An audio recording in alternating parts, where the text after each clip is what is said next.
Waste करना ही नहीं है। सुना आप लोगों ने? Yes sir. उसको छोड़ के आगे बढ़ जाना है आप लोगों को। ये बात सबने याद रखनी है। अब रहा चैप्टर की स्टडी, आप लोग किस तरीके से करोगे? सो ऑसिलेशन है, सुपरपोजिशन है, ये दोनों तो एक दूसरे पे ही डिपेंडेंट है। और सुपरपोजिशन में तो ओवरऑल 5 या 6 डेरिवेशन है, ज्यादा नहीं है। और वो 5-6 डेरिवेशन में एक डेरिवेशन आने वाला है तय। समझ रहे हो? तो सुपरपोजिशन काफी ज्यादा इंपॉर्टेंट है। आफ्टर दैट अदिति, आपका मैं क्वेश्चन नहीं समझा। नीट में आएगा। नीट में जितना मैं करा रहा हूं, कुछ मैंने निग्लेक्टेड पार्ट भी कराया हुआ है, कुछ एक्स्ट्रा भी करा दिया है। तो वो सारी चीजें स्पेशली नीट के लिए ही करा रहा हूं मैं। डिलीटेड पोर्शन नीट में आ सकता है, क्योंकि नीट की अभी तक कोई भी कंफर्मेशन नहीं हुई है। लेकिन हाँ, सीईटी में नहीं आएगा। ये कंफर्म हो चुका है कि सीईटी में नहीं आने वाला। ओके, तो फिलहाल तो अभी आप लोग अपने बोर्ड पे ज्यादा फोकस करोगे, क्योंकि आपका सिलेबस सबसे ज्यादा इंपॉर्टेंट है। लगभग 4-5 चैप्टर पेपर 1 से हुए हैं और लगभग 4-5 पेपर 2 से भी हो गया होगा, आई होप। यस सर, चौथा चालू होने वाला है। ओके, तो मतलब लगभग सिलेबस है आपके पास, मटेरियल है आप लोगों के पास। तो आप लोगों को स्टडी पे जरा फोकस करना है। Yes sir. समझ रहे हो सर? तो जितना हो सके शुरू करो, पढ़ो, एंड लेट मी नो कि क्या डाउट्स जनरेट हो रहे हैं, कहाँ पे प्रॉब्लम हो रहे हैं, ताकि उन डाउट्स को मैं क्लियर कर पाऊँ। याद रखना, डाउट तभी जनरेट होगा जब पढ़ाई होगी। अभी तो पढ़ाई नहीं चल रही है, तो डाउट क्या होगा? एम आई राइट?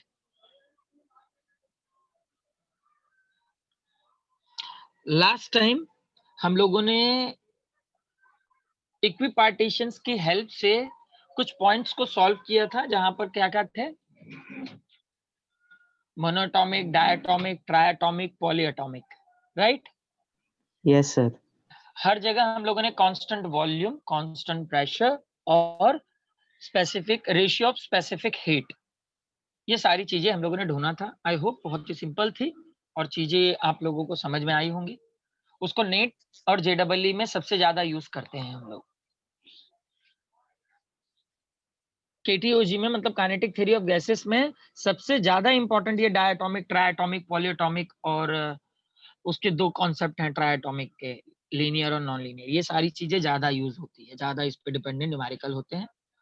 तो नीट के पॉइंट ऑफ व्यू से बहुत ज्यादा इंपॉर्टेंट है और वो आपके सिलेबस में है, तो मतलब आपको सिलेबस में भी करना है, तो उसमें कंफ्यूज नहीं होना है आप लोगों को। Is it clear everyone? Yes sir. Okay, तो आगे बढ़ते हैं हम लोग।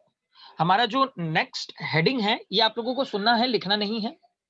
हालांकि मैंने लिखा के दिया है ऑलरेडी आप लोगों को 11th स्टैंडर्ड में।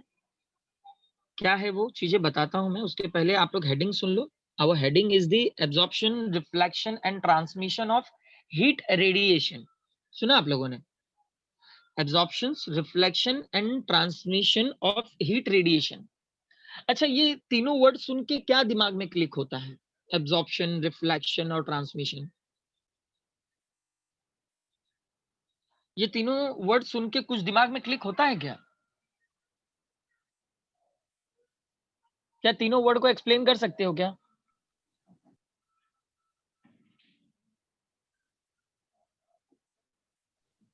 सर वो वाला एग्जाम्पल याद आ गया सर, आपने जो 3 स्टूडेंट्स को उठा के किया था सर। बताइए।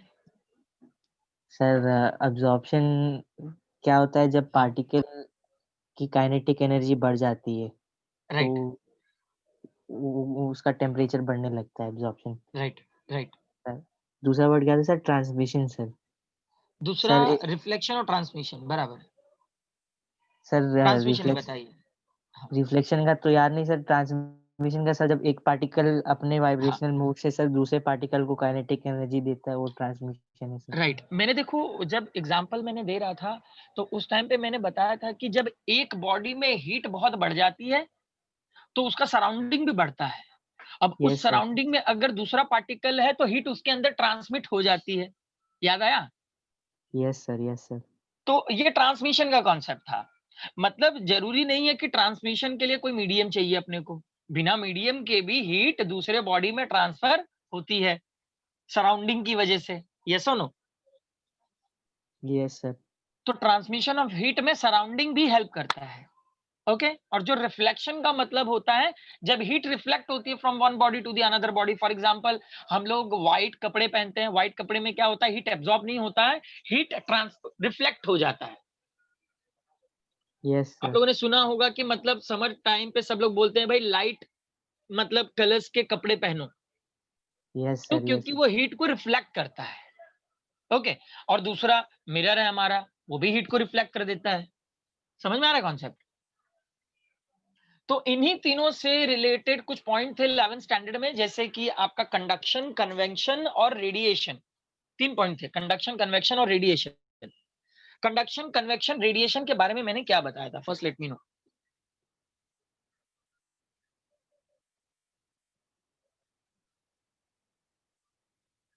Let me know. Conduction means what? Sir conduction solid में होता है sir, heat okay heat transfer के लिए सर। ओके। और इसको भी कन्वेक्शन, काफी सारे पॉइंट्स से मैंने एक्सप्लेन किया था 11th स्टैंडर्ड में, यस सर मालूम है सर, बट अभी याद नहीं आ रहा सही से। और सर कन्वेक्शन वाटर में होता है sir. Right? And main points तो चलो याद है। Radiation sir without any medium sir.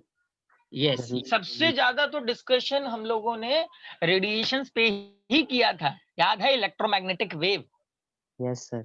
Sound wave नाम का चैप्टर था जहां पे इलेक्ट्रोमैग्नेटिक वेव पे हम लोगों ने सबसे ज्यादा डिस्कशन किया था, और इलेक्ट्रोमैग्नेटिक वेव से ही रिलेटेड हमारा रेडिएशन पॉइंट है। मैं वापस सारे पॉइंट्स को एक्सप्लेन कर देता हूं, but before that, except Mohammad, what about others? क्या 11th स्टैंडर्ड में सिर्फ एक ही स्टूडेंट को पढ़ा रहा था क्या मैं? बाकी सब, हर्षदा, खुशी, निकिता, ओमकार, प्राची, ऋतिका, साक्षी, बाकी सब कहाँ थे भाई? हाँ, स्पीकर पे वन। बाकी सब थे या नहीं?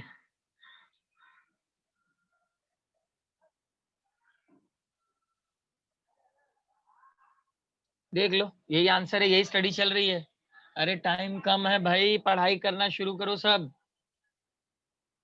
नहीं तो वहां पे कोई याद दिलाने के लिए नहीं आएगा।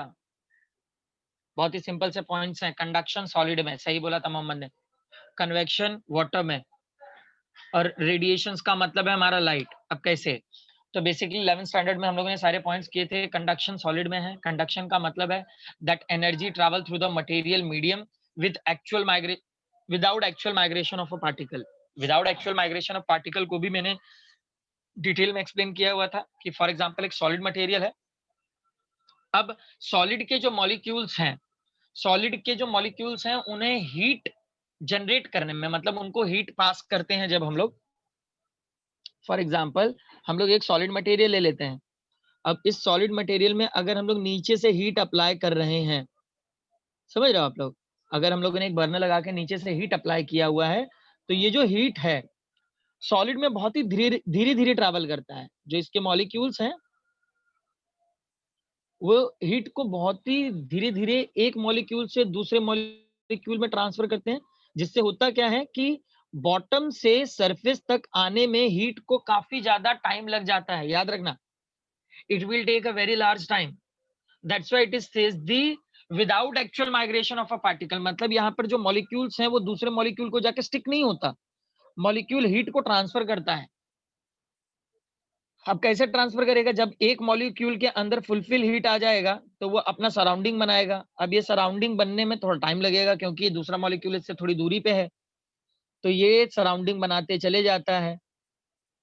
जब दूसरा मॉलिक्यूल इसके सराउंडिंग में आएगा तो दूसरे मॉलिक्यूल के अंदर थोड़ा सा हीट अप्लाई होगा, तो सेम दूसरा मॉलिक्यूल भी अपना सराउंडिंग बनाना शुरू करेगा, जहां पर तीसरा मॉलिक्यूल इसके कांटेक्ट में आता है। इस प्रोसेस से सॉलिड मटेरियल में हीट ट्रांसफर होता है from one molecules to another molecule, and it will very larger time, it will take a very larger time to transmit the heat from one molecule to the another molecule, so which is also called as the slow process of transferring the heat. याद रखना, that is a three type of transferring the heat from one point to the another point: conduction, convection and radiation. Conduction solid part में होता है, where the heat which should be a transfer without actual migration of a particle, तो इसको हम लोग slow process भी कहते हैं। सेम कॉन्सेप्ट पे अगर हम लोग वाटर यूज करते हैं तो वाटर में क्या होता है कि जो वाटर के मॉलिक्यूल है, सेम हम लोगों ने एक बकेट ले लिया, बकेट में हम लोगों ने पानी रख दिया है, तो बकेट में जो मॉलिक्यूल्स हैं, मतलब वाटर मॉलिक्यूल्स हैं, ये हीट को बहुत ही जल्दी जल्दी पास कर रहे हैं। याद रखना, ये हीट को बहुत ही फटाफट एक मॉलिक्यूल से दूसरे मॉलिक्यूल में ट्रैवल करते हैं।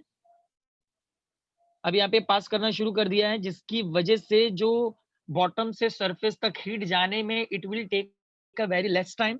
अब ये नहीं समझ लेना कि मैंने यहाँ पे मॉलिक्यूल नजदीक बनाया है तो वाटर के मॉलिक्यूल नजदीक होते हैं और सॉलिड में दूर मरा दिया था तो सॉलिड के मॉलिक्यूल दूर होते हैं, ऐसा नहीं है।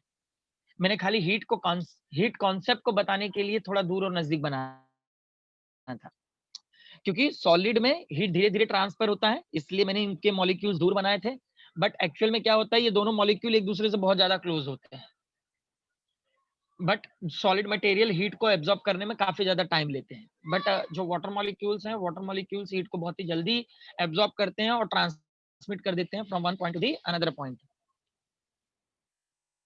समझ में आ रहा है? कन्वेक्शन का मतलब है that energy travel through the material medium with actual migration of a particle. मतलब यहाँ पे जो मॉलिक्यूल्स हैं वो एक्चुअली माइग्रेट होते हैं एक मॉलिक्यूल से दूसरे मॉलिक्यूल। मतलब एक मॉलिक्यूल में हीट अप्लाई हुआ तो वो ट्रैवल करके दूसरे मॉलिक्यूल को स्टिक हो जाता है और पूरा हीट इसके अंदर ट्रांसफर कर देगा, जिससे हीट फटाफट फटाफट एक मॉलिक्यूल से दूसरे मॉलिक्यूल में ट्रांसफर होता है। So that is the medium process of transferring the heat. Let me know, conduction और कन्वेक्शन समझ में आया क्या सबको? Yes sir. कंडक्शन कन्वेक्शन समझ में आया सबको? सर कन्वेक्शन का सर एक और बार रिपीट कर दूं सर? देखो, कन्वेक्शन वाटर में होता है, ओके, लिक्विड के लिए है वो। अब लिक्विड के मॉलिक्यूल्स क्या है, माइग्रेट हो रहे हैं। मतलब जैसे कि यहाँ पर मैंने 3 लिक्विड मॉलिक्यूल ले लिया फॉर एग्जांपल, 1 2 3, ठीक है। तो अब होता क्या है कि अगर पहले में हीट अप्लाई किया मैंने, तो पहला वाला ट्रैवल करके किसको स्टिक कर देता है, माइग्रेट होके आता है, दूसरे सेकंड मॉलिक्यूल को स्टिक हो जाता है। अब यहाँ पर ये स्टिक हो गया तो जाहिर सी बात है हीट को फटाफट ट्रांसफर करेगा, यस और नो? Yes sir. देखो, ये किसके लिए था, ये लिक्विड के लिए था। Yes sir, convection. लिक्विड के लिए, लिक्विड के जो मॉलिक्यूल्स हैं वो माइग्रेट होते हैं from one point to the another point, और वो जाके दूसरे मॉलिक्यूल को स्टिक होते हैं, जिससे वो हीट को जल्दी ही ट्रांसफर कर पाते हैं। लेकिन सॉलिड मटेरियल में ऐसा नहीं होता। ये जो सॉलिड मटेरियल है ना, ये सॉलिड मटेरियल माइग्रेट नहीं होते, it will be as it is. जैसे कि वापस 3 मॉलिक्यूल ले लिया और फर्स्ट वाले में हीट अप्लाई किया है, तो अब यहाँ पर क्या होता है, ये हीट मतलब ये जो मॉलिक्यूल है वो माइग्रेट नहीं होता, ये अपना सराउंडिंग बनाता है। क्या बनाता है? सराउंडिंग। सराउंडिंग। अब सराउंडिंग बनाने में तो टाइम लगेगा ना, जैसे जैसे उसके अंदर हीट इंक्रीज यस होगा सर। वैसे वैसे सराउंडिंग बढ़ेगी। अब दूसरा मॉलिक्यूल यहाँ पे बैठा वेट कर रहा है कि जब तक सराउंडिंग वहां तक नहीं पहुंचेगा तब तक वो हीट नहीं पास होगा उसके अंदर। तो जब पहले मॉलिक्यूल का पूरा सराउंडिंग बन जाएगा, उस सराउंडिंग के कांटेक्ट में पहला मॉलिक्यूल हमारा आएगा, तो देखो थोड़ा सा भी कांटेक्ट में आए तो थोड़ा सा हीट ट्रांसफर होगा, तो ये क्या करेगा, अपना सराउंडिंग बनाएगा। जैसे जैसे ये बढ़ेगा वैसे वैसे यहाँ का भी सराउंडिंग बढ़ेगा। समझ में आ रहा है? अब तीसरा वाला तो वेट कर रहा है ना, तीसरा मॉलिक्यूल अभी तक हिट नहीं हुआ है। अब इस प्रोसेस में टाइम लगता है क्योंकि यहाँ पे मॉलिक्यूल्स माइग्रेट नहीं हो रहे हैं। लेकिन यहाँ पर क्या हो रहा है, लिक्विड में ये नहीं है। लिक्विड में क्या हो रहा है, फटाफट ये ट्रैवल करके जाते हैं। अब ये दोनों ट्रैवल करके आएंगे, तीसरे वाले से अटैच्ड हो जाएंगे। अब ये जब डायरेक्ट आके आप चिपक जाओगे तो हीट तो जल्दी पास होगा, बट यस अगर सर। आप दूर से खड़े होके हीट को पास करोगे तो जाहिर सी बात है ये बहुत ज्यादा टाइम लेने वाला है। समझ में आ रहा है? Yes sir. दैट्स व्हाई ये जो सॉलिड है, मतलब कंडक्शन को हम लोग slow process of transferring heat बोलते हैं, और जो लिक्विड है उसको that is the medium process of transferring the heat. It is not a slow, it is not a fast, that is a medium process. Concept समझ में आया सबको? Yes sir. ये क्लियर हुआ सबको, कंडक्शन कन्वेक्शन? और याद रखना that both the conditions which is required a material medium to transfer the heat from one point to the another point. Conduction convection को हीट ट्रांसफर करने के लिए मटेरियल मीडियम की जरूरत पड़ती है। मॉलिक्यूल है ना, तो मॉलिक्यूल एज ए मीडियम ही वर्क कर रहे हैं ना वहां पे, यस और नो? Yes sir. अब इसके बाद आ जाता है हमारा रेडिएशंस। तो रेडिएशंस क्या है? हमारा इलेक्ट्रोमैग्नेटिक वेव है, लाइट वेव है। अब सन से अर्थ तक लाइट आने में कोई मीडियम ले रही है क्या? No sir. क्या सन से अर्थ तक आने में कोई मीडियम यूज कर रहे हैं क्या? कि यहाँ पे सन है हमारा, ओके, और अर्थ तक यहाँ पे लाइट भेजने के लिए हम लोगों ने कोई पाइप यूज किया है, ऐसा है क्या? No sir. ऐसा कुछ भी नहीं है। समझ में आ रहा है ना कितना मतलब फनी पॉइंट है, कैसा थोड़ी ना होता है। So that light which does not require any material medium to propagate one place to the another place. Is it clear everyone? Yes sir. Radiations का मतलब है electromagnetic wave and it does not require a material medium to propagate one place to the another place. It means that radiations which does not require any medium, मतलब process of transferring heat में दो points को material medium की जरूरत पड़ती है heat को transfer करने के लिए, और रेडिएशंस को कोई जरूरत नहीं पड़ती है हीट को ट्रांसफर करने की, मतलब मीडियम की जरूरत यहाँ पे नहीं पड़ती है हीट को ट्रांसफर करने के लिए from one point to the another point. अब जब रेडिएशन किसी भी सब्सटेंस पे पड़ता है तो वहां पे तीन कंडीशंस जनरेट होती हैं, एब्जॉर्प्शन होता है, रिफ्लेक्शन होता है और ट्रांसमिशन होता है। तो सबसे पहले कुछ ऐसे मटेरियल्स जो हीट को एब्जॉर्ब कर लेते हैं, फॉर एग्जांपल मेटल हो गया, कॉपर हो गया, जैसे हीट इस पे यहाँ पे इंसिडेंट होती है तो हीट को क्या करने लगते हैं, एब्जॉर्ब भी करते हैं, ट्रांसमिट भी करते हैं। यस और नो? अगर हम लोग मेटल टाइप का मटेरियल ले लें तो ये हीट को क्या करेगा, अगर मैं धूप में रख दूं तो काफी ज्यादा ये हीट को एब्जॉर्ब करेगा, और आप देखोगे तो उसका सराउंडिंग भी गर्म हो जाता है। अगर आप लोग यस। ऑब्जर्व करोगे तो सराउंडिंग भी गर्म हो जाता है, मतलब ये हीट को ट्रांसमिट भी कर रहा है। अगर बाजू में आप दूसरा मेटल रखो तो वो इसकी वजह से हीट हो जाएगा, ये हीट अप अपने आप हो जाएगा दूसरे मेटल के कांटेक्ट में आके। मतलब मेटल एक ऐसा टाइप का मटेरियल है जो हीट को एब्जॉर्ब और ट्रांसमिट दोनों कर रहा है। कॉपर भी सेम टाइप का हो गया। यस और नो? रिफ्लेक्शन के लिए लेना है तो रिफ्लेक्शन के लिए विल टेक द मिरर। अब मिरर क्या करता है, जैसे ही रेडिएशन इसके ऊपर इंसिडेंट होंगी तो ये रिफ्लेक्ट कर देता है, which is the transparent medium. After that we are having the absorption, only absorption. So सिर्फ एब्जॉर्प्शन का काम कहां पे होगा, where we are having the dark material, where we are having the dark cloth. Just like in summer season, if we wear the black dresses, either the black shirt, so at that time we feel very hot over there. Why? Because that black material which is absorbs the heat. Yes or no everyone? Heat को काफी ज्यादा ये yes absorb sir. कर लेते हैं। Absorb करने के बाद जाहिर सी बात है ना यहाँ पे रिफ्लेक्शन हुआ ना ट्रांसमिशन हुआ, हीट को खाली एब्जॉर्ब किया है, तो जाहिर सी बात है हम गर्मी ज्यादा फील करेंगे। यस और no everyone?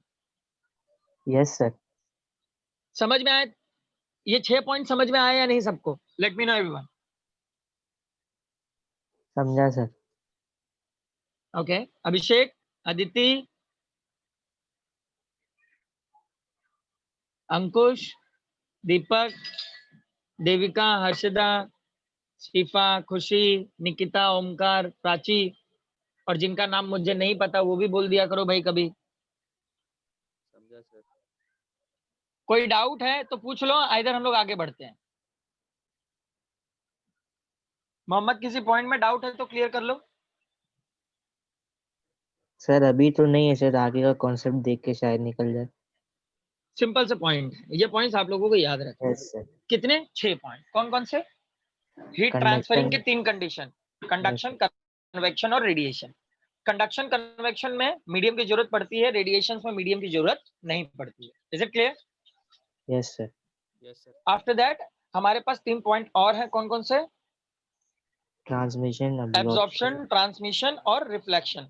Yes sir. Absorption मतलब ऐसे मटेरियल जो हीट को एब्जॉर्ब कर लेते हैं, रिफ्लेक्शन ऐसे मटेरियल जो हीट को रिफ्लेक्ट करते हैं, ट्रांसमिशन ऐसे मटेरियल जो हीट को एब्जॉर्ब करने के बाद ट्रांसमिट करते हैं, है ना? ट्रांसमिट करने के लिए डायरेक्ट ट्रांसमिशन नहीं होता। समझ में आया सबको format? Yes sir. Yes sir. तो आगे बढ़ जाएं। Yes sir.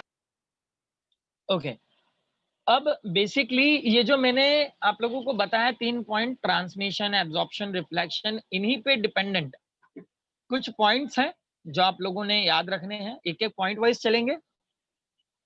सबसे पहले तो तीनों का मतलब समझ में आया सबको? Yes sir. बेसिकली ये सारे एक मेन हेडिंग में आ जाते हैं। वो हेडिंग है interaction of thermal radiations and matter. Okay, give the main heading, interaction of thermal radiation and matter. इसके अंदर कुछ डेफिनेशंस मैं आप लोगों को देने वाला हूं। पॉइंट टू पॉइंट आप लोग वो सारे डेफिनेशंस को लिखोगे ताकि ये सारे पॉइंट आप लोगों को क्लियर रहें। Is it clear everyone? Sir मैं हेडिंग बोलो ना एक बार।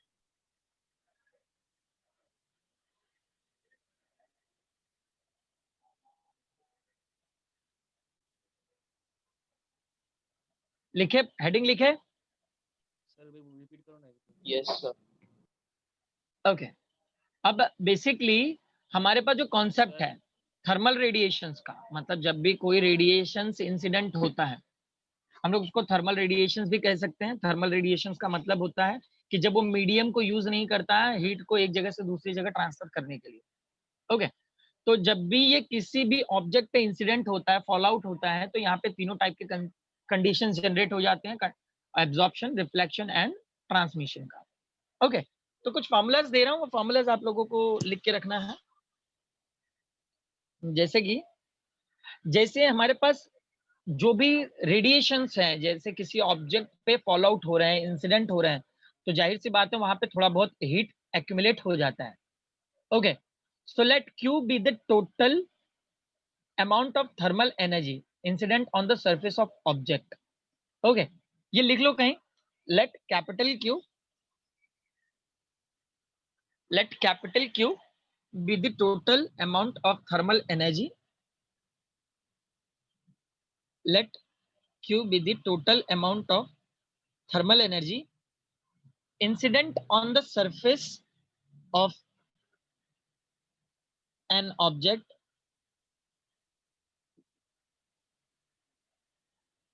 I repeat, let Q be the total amount of thermal energy incident on the surface of an object. Sir thermal energy को हीट एनर्जी भी बोल सकते हैं ना? Yes, thermal energy which is the heat energy is also. और ये किसकी वजह से जनरेट होता है? रेडिएशंस की वजह से। इसका मतलब क्या होता है? दैट थर्मल रेडिएशंस, इधर ये जो थर्मल एनर्जी है ये बिना किसी मीडियम के एक पॉइंट से दूसरे पॉइंट में ट्रांसफर होता है, मतलब एक बॉडी से दूसरे बॉडी में ट्रांसफर होता है। समझे? Yes sir. लिखे सबने? Let Q be the total amount of thermal energy incident on the surface of an object. लिखे सबने?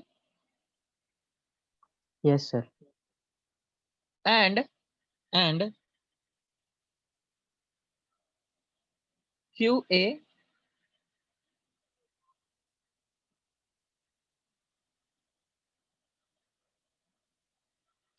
कॉमा QR, मतलब QA का मतलब एब्जॉर्प्शन हीट, QR का मतलब रिफ्लेक्शन ऑफ हीट और QT का मतलब है transmission of heat.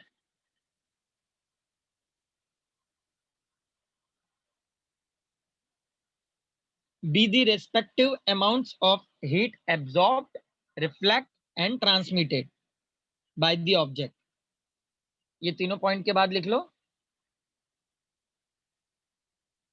QA, QR and QT be the respective amounts of heat absorbed,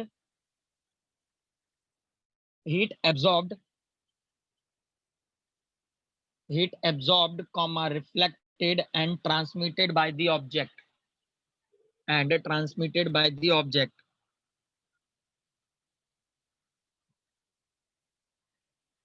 लिखा सबने? Yes sir. तो यहाँ पे हीट इंसिडेंट होने की वजह से तीन फॉर्मेट्स क्रिएट हुए हैं, QA, QR plus QT। Okay, absorption, reflection और transmission. Now will divide by Q, मतलब इस पूरे पॉइंट को हम लोग किससे डिवाइड कर देंगे? Q से। divide Q of above equation.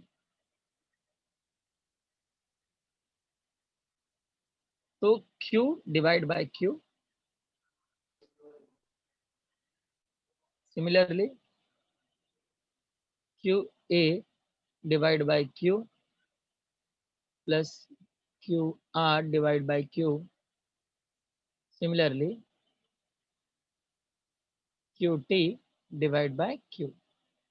तो यहाँ पे होगा क्या, where the Q get cancel, so here will remain only 1 is equal to QA upon Q plus QR divide by Q,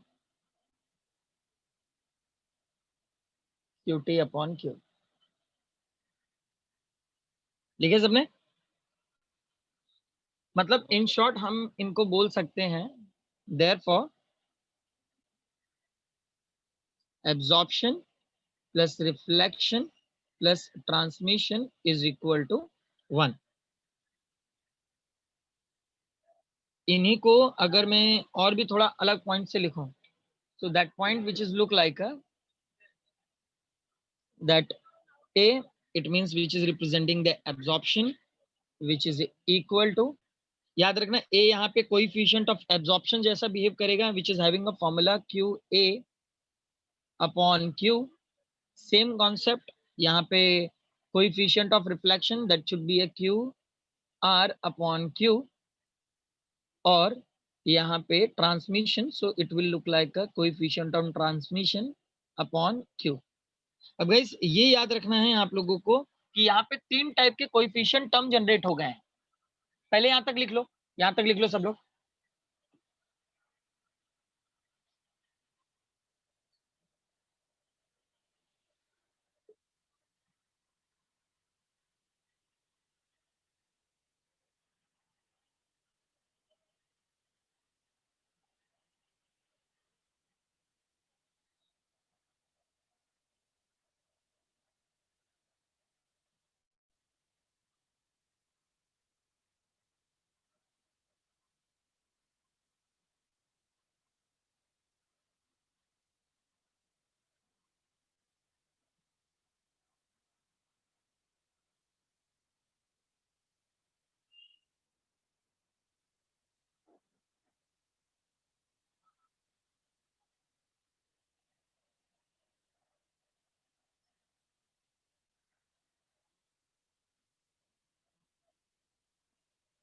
done all?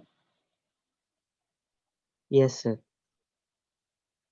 अब देखो यहाँ पे जो A is equal to Q A upon A लिखा हुआ है, R is equal to Q R upon R, T is equal to Q T upon Q. So these all are representing the coefficient of absorption, reflection and transmission. याद रहेगा?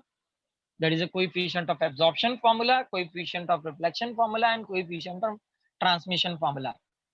तो नीचे लिख के रखो, नीचे ये लिख के रखो.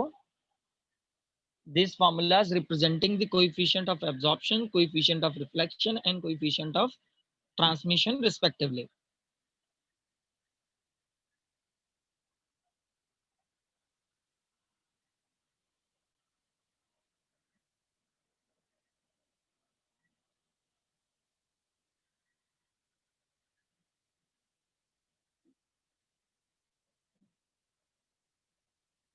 लिखे सबने? Yes sir. अब बहुत ही सिंपल फॉर्मेट में मैंने आप लोगों को डेफिनेशंस लिखना सिखाया है, याद है सबको? Yes sir. अच्छा ये रब कर दूं चलेगा? ये यस सर. फॉर्मूला रब कर दूं? समझ में आया फॉर्मूला कैसे जनरेट हुआ है? हाँ सर. Yes sir.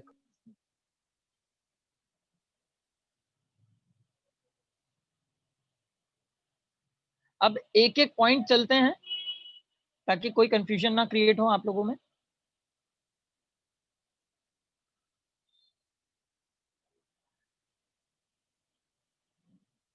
यहाँ पे गए 3 डेफिनेशंस क्रिएट हो चुके हैं, coefficient of absorption, coefficient of reflection and coefficient of transmission. Okay, तो सबसे पहला यहाँ पे लिख लेते हैं coefficient of absorption. where we having a formula QA upon Q. तो सबसे पहले मैं आप लोगों को बता दूं कि QA का मतलब हो गया है अमाउंट ऑफ हीट एब्जॉर्ब्ड। समझे आप लोगों ने? क्या है? Amount of heat absorbed. और सिर्फ Q का मतलब है heat incident, amount of heat, either we can say total quantity of heat incident। लिख लो कहीं पे ताकि आप लोगों को याद रहे। That is the amount of heat absorbed,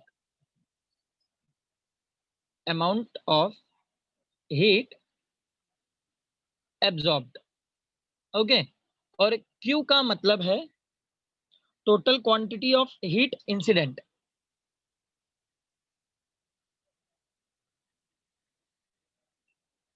total quantity of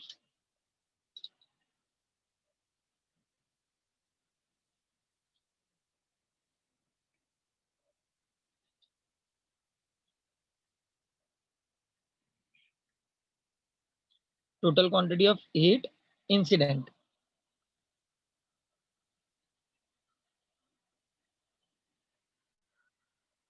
मैंने क्या आप लोगों को डेफिनेशन लिखना सिखाया है? Yes sir. Yes sir, per unit वाला भी बताया और अपॉन वाला भी बताया। रेशियो वाला यस सर, है ना, रेशियो 2 पॉइंट में। हाँ, तो मैंने अब तो मतलब यहाँ पे दोनों के नाम भी लिख दिए, तो क्या डेफिनेशन इजी हो गया है क्या? Yes sir. Yes, sir. हाँ, तो बताओ सबसे पहले पर यूनिट वाला। Sir, coefficient of absorption is defined as the amount of heat absorbed per unit total quantity of heat incident. Very nice. समझे सब? Yes sir. रेशियो में The ratio of amount of heat absorbed to total quality of heat incident is called the coefficient of absorption. Very good. समझ में आया सबको? Omkar, Yes, sir. Let me know. Sir, ratio में कि upon per unit में? जो आपको ठीक लगे। Coefficient of absorption is defined as the total amount is defined as the amount of heat absorbed to total amount of heat incident. वापस बोलो। The coefficient of heat absorption is defined as the amount of heat absorbed to total amount of heat incident. देखो गलती क्या हो रही है पता है कि आप Ratio. 2 बोल रहे हो लेकिन रेशियो नहीं बोल रहे हो। हाँ सर, अगर ratio नहीं रेशियो बोला। लिखना भूल गए ना तो पर यूनिट लिख देना, ठीक है? हाँ सर, ओके। ध्यान से। अंकुश, अंकुश, Yes, sir. Yes, sir. Definition. So coefficient of absorption is defined as the amount of heat per unit total quantity of heat incident. समझे सब? Yes सबको sir. समझ में आया? Yes, sir. ओके। तो सबसे पहला हेडिंग लिख लो। क्या लिखोगे? कोएफिशिएंट ऑफ एब्जॉर्प्शन, ब्रैकेट में ए लिख लो।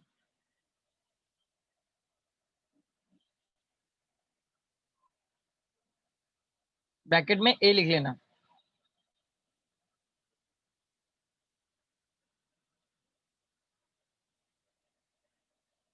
लिखे सबने? Yes sir. Yes sir. Okay. Write down definition: the ratio of amount of heat absorbed to the ratio of amount of heat absorbed to total quantity of heat incident to total quantity of heat incident is called what? Coefficient of absorption. Coefficient of absorption. Yes. अब after that we having a next heading. Next heading क्या होगा?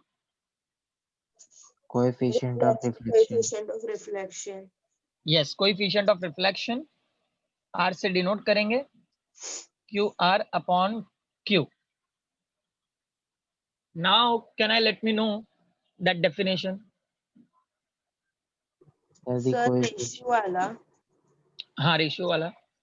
The ratio of amount of radiant energy reflected to the total energy radiant is called the coefficient of reflection. गलत बोल गए, ध्यान से, एक main point छूट गया है, वापस बोलो definition. That is a total quantity of heat incident. समझ में आ रहा है? Yes, sir. वापस बोलो. The ratio of amount of radiant energy reflected to the total energy radiant. Not radiant, incident. Incident, sorry, is called the coefficient of reflection. समझ में आया सबको? Mohammad, Yes, sir. let Yes, us know sir. the definition. Sir, the ratio of amount of heat reflected to total quantity of heat incident is called coefficient of reflection. That's it. इतना भी याद रखोगे तो भी चलेगा. समझे सब? Yes, Yes, sir. sir. Write down its definition. The ratio of amount of radiant energy. The ratio of amount of radiant energy. Radiant energy reflected. The ratio of amount of radiant energy reflected to the total energy incident. To the total energy incident is called the coefficient of reflection. Is called the coefficient of reflection.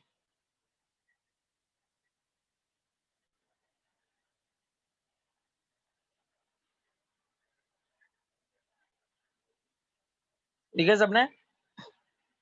Yes, sir. अब next लिखो. Next heading क्या होगा? Coefficient of transmission. Yes, coefficient of transmission T से denote कर दो.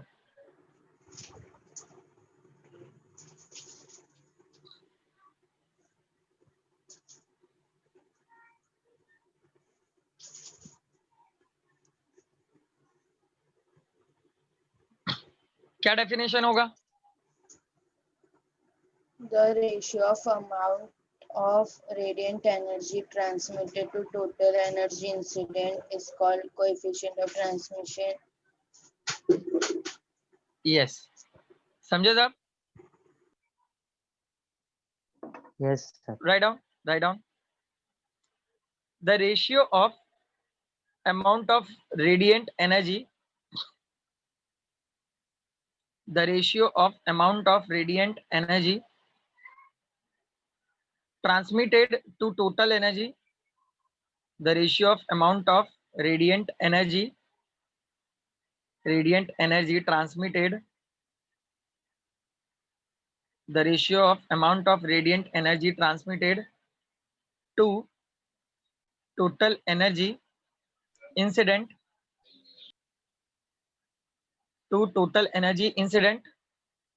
is called the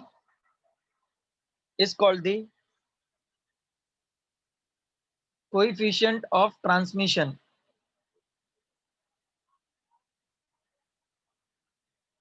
Is called the coefficient of transmission.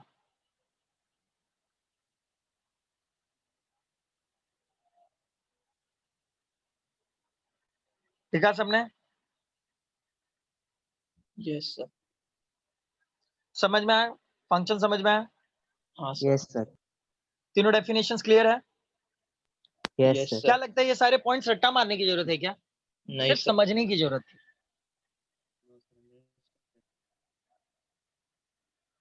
Okay. अब कुछ points हैं जो आप लोगों को ध्यान से सुनने भी हैं, और अगर आप लोग लिखना चाहो तो लिख भी सकते हो. ओके. कुछ और भी डेफिनेशंस हैं, पहले समझ लो, उसके बाद में एक एक पॉइंट वाइज दे दूंगा. ठीक है? ठीक है. सबसे पहले, since all the three quantities, मतलब कौन कौन सी क्वांटिटीज हैं? Absorption, reflection and transmission are ratios of the thermal energy, they are dimensionless quantity. याद रखना, ये सारे थर्मल एनर्जी के ही रेशियोज हैं, but these all are a dimensionless quantity. There is no dimensions. Is it clear everyone? Yes, sir. Yes, sir. तो note point में लिख लो इसको ताकि याद रहे. since all the three quantities, absorptions, reflection and transmissions, are the ratio of thermal energies, are the ratios of thermal energies, and they are dimensionless quantities, and they are dimensionless quantities.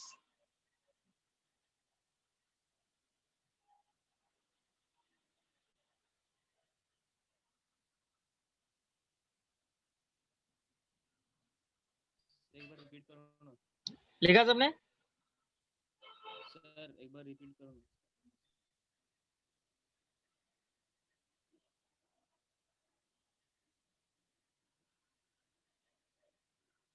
ये point आप लोग जरा याद रखना, ये आप लोगों को एमसीक्यूज में या फिर 1 मार्क के क्वेश्चन में पूछा जा सकता है।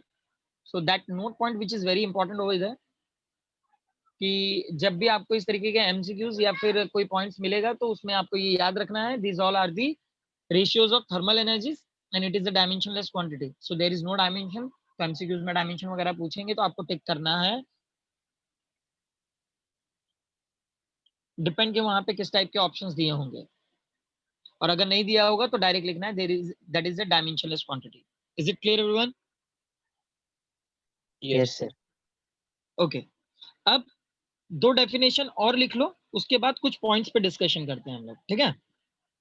दो डेफिनेशन और लिख लो। A thermalous substance, spelling is ATH, मैं लिख देता हूं।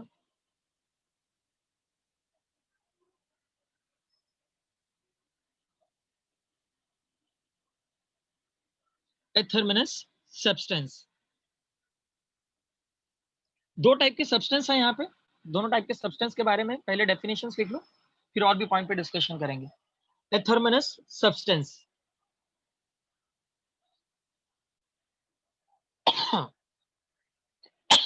sorry everyone, a thermalous substance, लिए सबने? Yes, sir. Yes, sir. Okay, अब गाइस ये ऐसे टाइप का सब्सटेंस है जो हीट को ट्रांसमिट होने नहीं देता है। सुना आप लोगों ने? हीट यहाँ पे ट्रांसमिट नहीं होता, मतलब इस टाइप के सब्सटेंस में जो हमारा फॉर्मेट होता है that transmission should be a 0। यहाँ पर होता क्या है, बेसिकली ये एब्जॉर्ब करता है, रिफ्लेक्ट करता है, दो काम करता है, बट ट्रांसमिशन नहीं होता। तो ऐसे टाइप के कौन से मटेरियल होंगे? वाटर हो सकता है, वुड हो सकता है, कॉपर हो सकता है, आयरन हो सकता है, समझ में आ रहा है? वेपर, वाटर वेपर हो सकता है। मतलब ये ऐसे टाइप के मटेरियल हैं जो ट्रांसमिट तो नहीं करते, बट यहाँ पर हीट का रिफ्लेक्शन जरूर होता है। वाटर में हो सकता है, ट्रांसपेरेंट मीडियम है, यस और नो? वुड में हो सकता है, कॉपर में हो सकता है, आयरन में हो सकता है। राइट डाउन, इसका पॉइंट लिख लो। ए थर्मलस सब्सटेंस के नीचे लिखो substance which do not transmit, substances which do not transmit any incident heat radiations। I repeat, substances which do not transmit any incident heat radiations, any incident heat radiations are called as a thermalous substance। A thermalous substances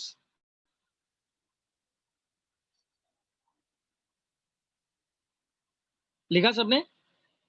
Yes, sir. Example में लिख लो, water, wood, copper, iron etcetera. Example में लिख लो water, wood, copper, iron etcetera. And for athermanous body ये formula लिख लो, for athermanous body T is equal to 0 and A plus R is equal to 1। मतलब absorption और reflection का format चलता है, बट वहां पे ट्रांसमिशन का कॉन्सेप्ट नहीं चलता।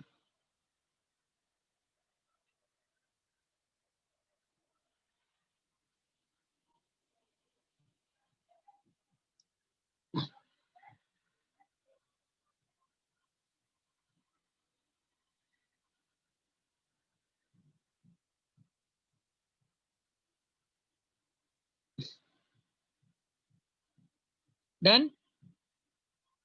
Yes, sir. अब उसके बाद नेक्स्ट है डायथर्मिनस substance.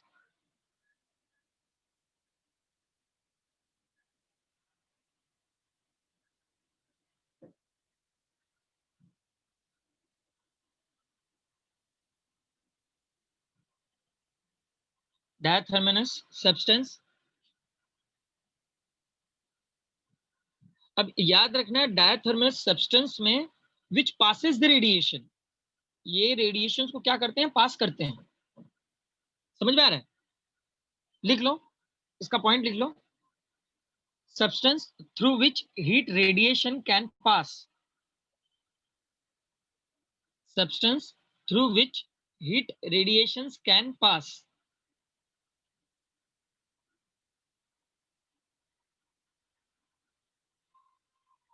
are called diatherminous substance. Substance through which heat radiations can pass are called diatherminous substance. ठीक है सबने?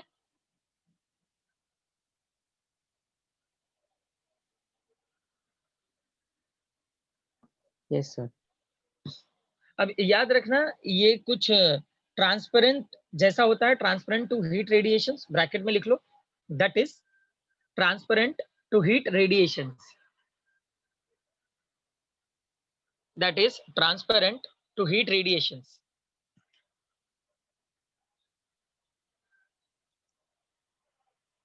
लिखा सबने? Yes sir. अब एग्जाम्पल में लिख के रखो, curds, sodium chloride, dry air, glass, hydrogen, oxygen etcetera. Curds, sodium chloride, dry air, glass etcetera.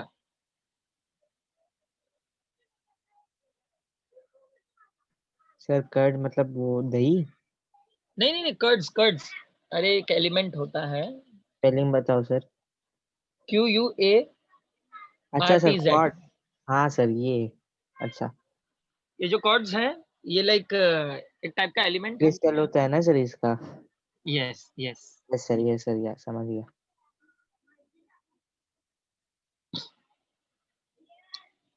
Done all? Yes, sir. तो ये दो टाइप के सब्सटेंसेस थे जो मतलब हीट को या तो ट्रांसमिट होने नहीं देते हैं, जो ट्रांसमिट होने नहीं देता है वो थर्मिनस। एक सेकंड गाइस, हाँ।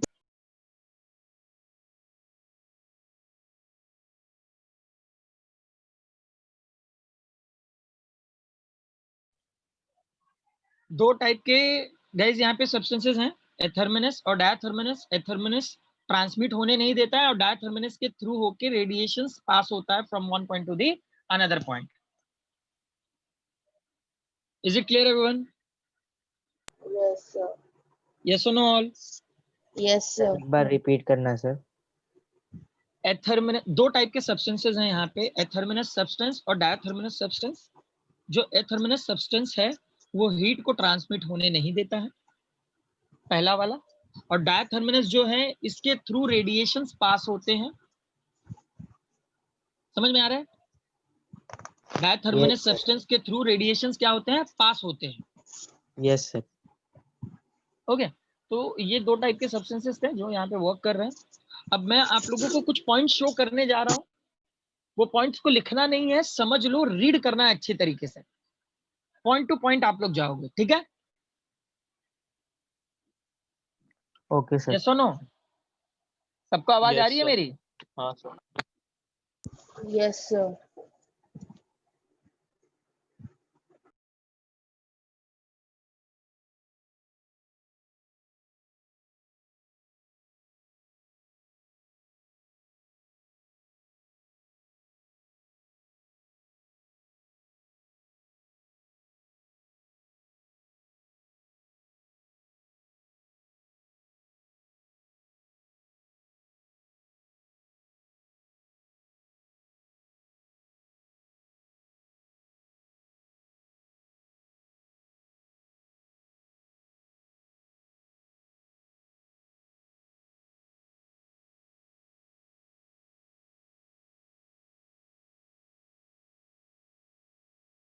आवाज आ रही है मेरी? Yes sir. सडनली मैं एग्जिट कैसे हो गया? सर वो कभी कभी हो जाता है नेटवर्क प्रॉब्लम की वजह से। एक सेकेंड, मैं वापस अभी भी एक्सेस नहीं हो पा रहा हूँ। मेरी आवाज आ रही है ना सबको? Yes, sir. यस सर, आ रही है सर।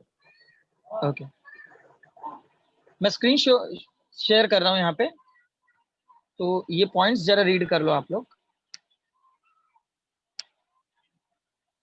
एक सेकेंड गाइस।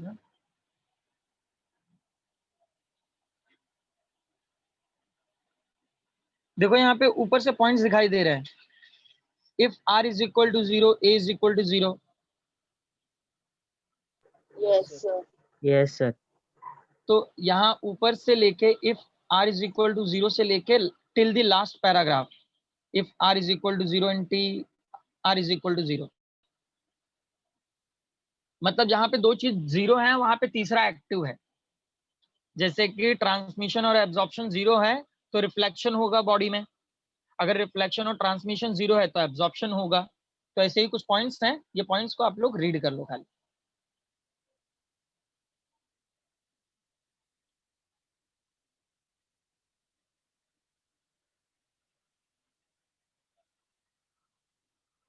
तीनों पॉइंट्स दिख रहे हैं यहाँ पे।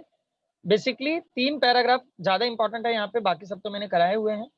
If r is equal to 0, a is equal to 0 and t is equal to 1।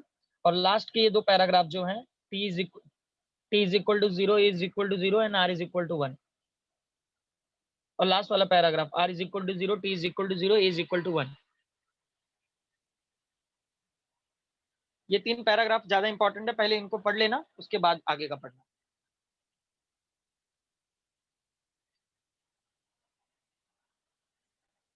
Basically अगर रिफ्लेक्शन 0 है, एब्जॉर्प्शन 0 है, तो जाहिर सी बात है कि वहां पे ट्रांसमिशन 1 है। यस और नो? Yes sir. तो जो बॉडी है उसके अंदर क्या होगा, सिर्फ ट्रांसमिशन होगा। That object is set to be completely transparent to the radiation. मतलब जो भी रेडिएशंस होंगे यहाँ पे वो ट्रांसमिट होंगे। यस और नो? अब सेम यस इसी सर। फॉर्मेट पे डिपेंडेंट और भी हमारे पास टर्म है। जैसे सेकंड लास्ट पैराग्राफ, यहाँ पे ट्रांसमिशन 0 है, एब्जॉर्प्शन 0 है, रिफ्लेक्शन 1 है। मतलब यहाँ पर क्या होगा, that all the incident energies reflected by the object.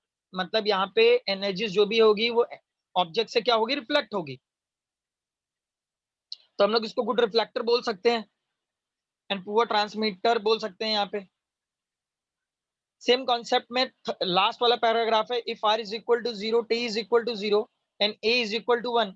तो जाहिर सी बात है यहाँ पर जो ऑब्जेक्ट होगा वो हीट को कंप्लीटली एब्जॉर्ब कर लेगा। यस और नो? ना ही ये ट्रांसमिट होने देगा, ना ही ये रिफ्लेक्ट होने देगा। Yes sir. समझ में आ रहे हैं पॉइंट्स?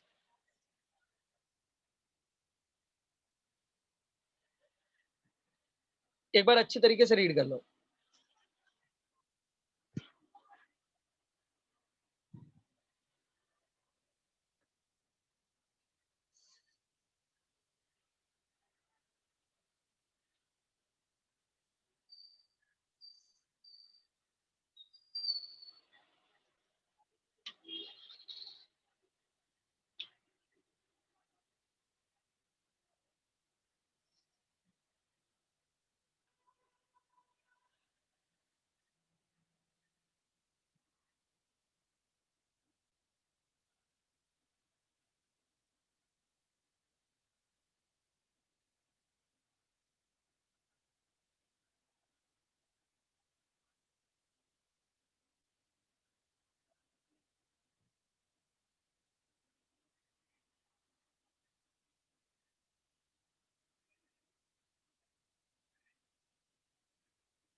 दिख रहे हैं? सारे पॉइंट्स दिख रहे हैं?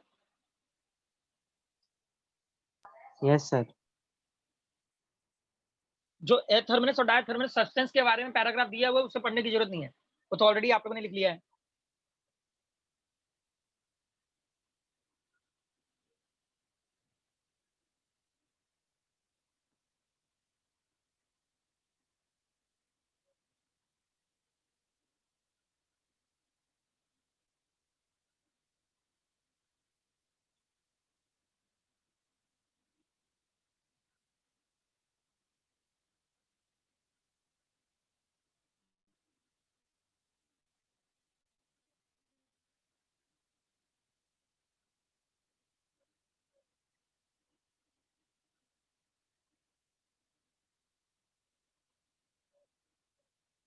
Done all? Yes, sir. Points read किया सबने? Yes, sir.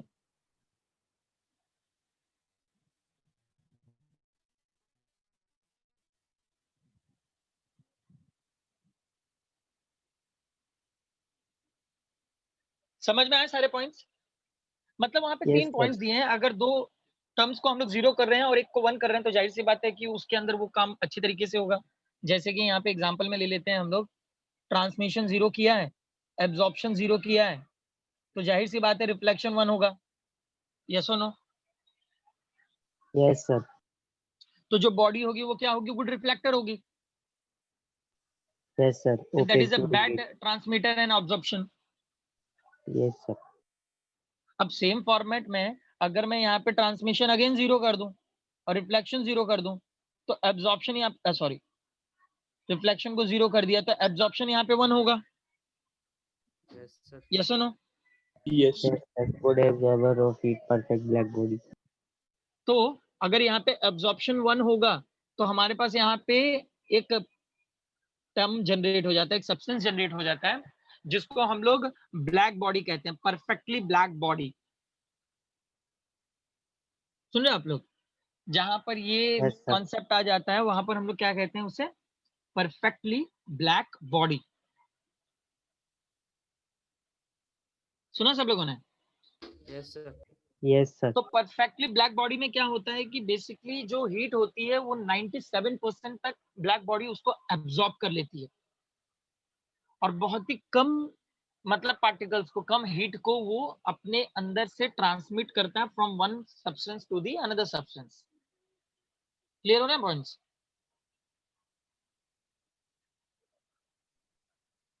Perfectly black body completely heat को एब्जॉर्ब कर लेता है, ये बात याद रखना है सबको।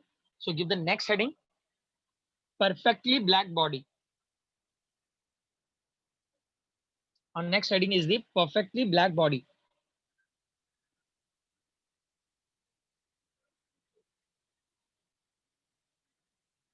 लिखा सबने? Yes, sir. Right down, definition लिख लो इसका। A body which absorbs, a body which absorbs whole of the radiations, a body which absorbs whole of the radiations incident on it, a body which absorbs whole of the radiations incident on it is called what, everyone? A perfectly black body. Yes, perfectly black body.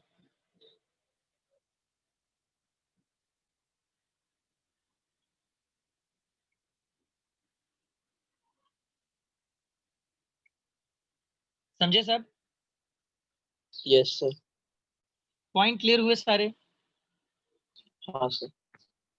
अब guys ये जो black body का है इसके आगे के फेरी black body condition start होने हैं, तो वो एक पूरे लेक्चर में मैं पूरे लिंक में लेके जाने वाला हूँ। उससे रिलेटेड जो भी फेरी ब्लैक बॉडी के कंडीशंस हैं, उनके स्पेक्ट्रम्स हैं, उसी पे डिपेंडेंट आपका वेन्स डिस्प्लेसमेंट होगा।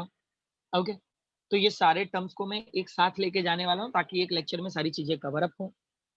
तो आज के लिए सिलेबस से मैं बस इतना ही लेके जा रहा हूँ। अभी अगर आप लोगों को कोई डाउट है तो क्लियर कर लो। सर जो स्पेस का वैक्यूम है सर उसमें R और A 0 होगा ना? यस, खाली T1 होगा ना? खाली T1 होगा। Okay sir. क्योंकि वहां पे ट्रांसमिशन प्रोसेस ही चलेगा। Yes sir. उसी के हेल्प से मतलब हमारा जो सन है भेज पा रहा है ना light, that's why it does not required any material medium to propagate one place to the another place.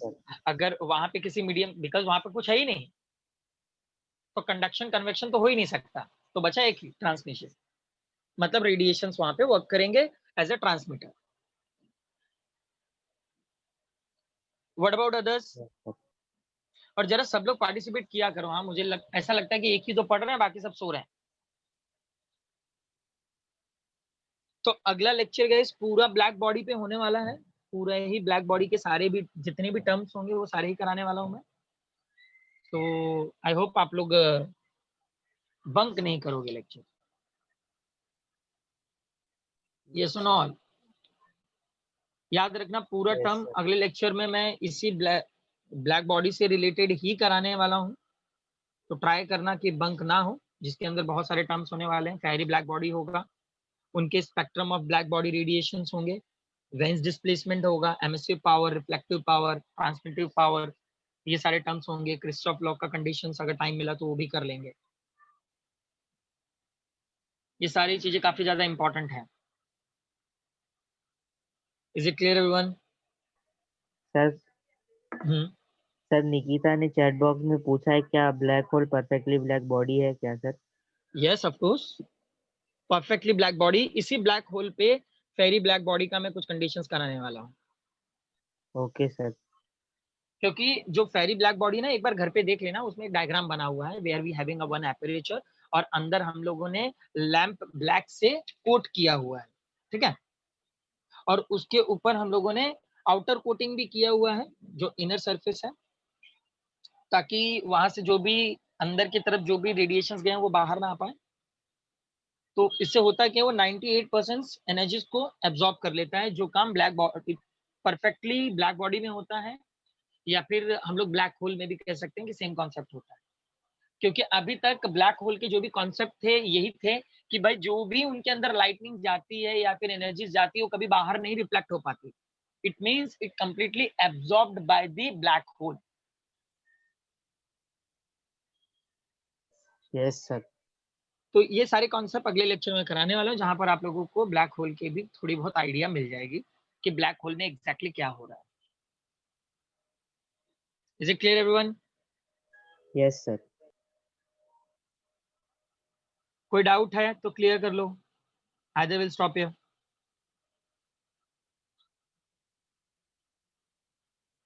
Okay, अगले लेक्चर में पढ़ो। Thank you sir. Okay guys, bye all. Bye sir, take care. Bye, sir. Bye bye everyone. Ma'am,